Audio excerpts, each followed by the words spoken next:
This is what you were wearing to school? Shamsia Husseini was on her way to school when a man on a motorbike roared up and threw acid in her face. It burned a hole right through her burqa. Oh, yeah, I see. It was a message from the Taliban. Don't let your daughters go to school.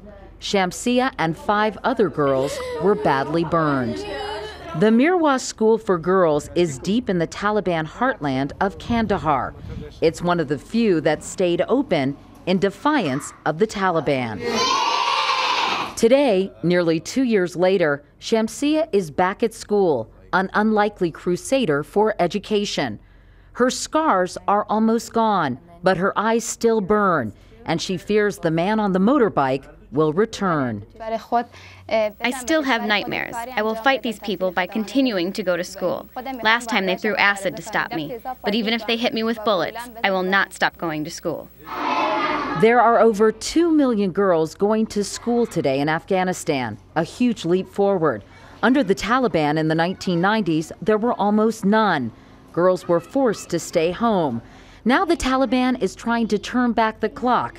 Attacks on schools have almost doubled in the last year. They only fight. They don't like education, don't like independence.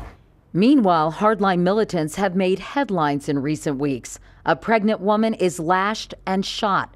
A pair of young lovers stoned. Public floggings.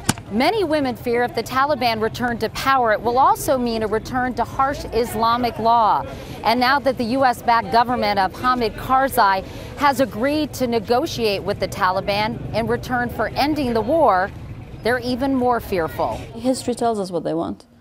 They don't want girls in the women in the workplace. They want girls to stay home. They want absolutely no education for girls.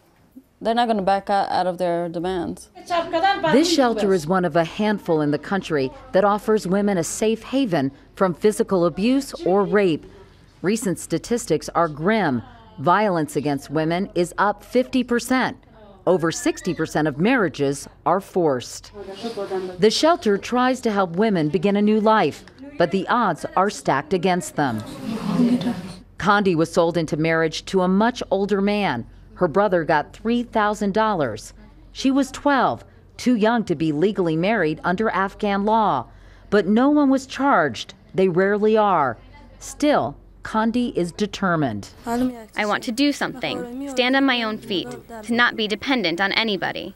But for Condi and so many others, these are anxious times, caught between wanting an end to the war and worried that women's rights will be the price of peace. Afghan women have suffered a lot. It's time to stop. It's not fair. They're human beings. How much suffering can they endure? Despite the pressure and the intimidation, many girls and women are refusing to give up. For Shamsia and her family, education means a better life for the next generation. I hope to be able to persuade other girls to go to school too.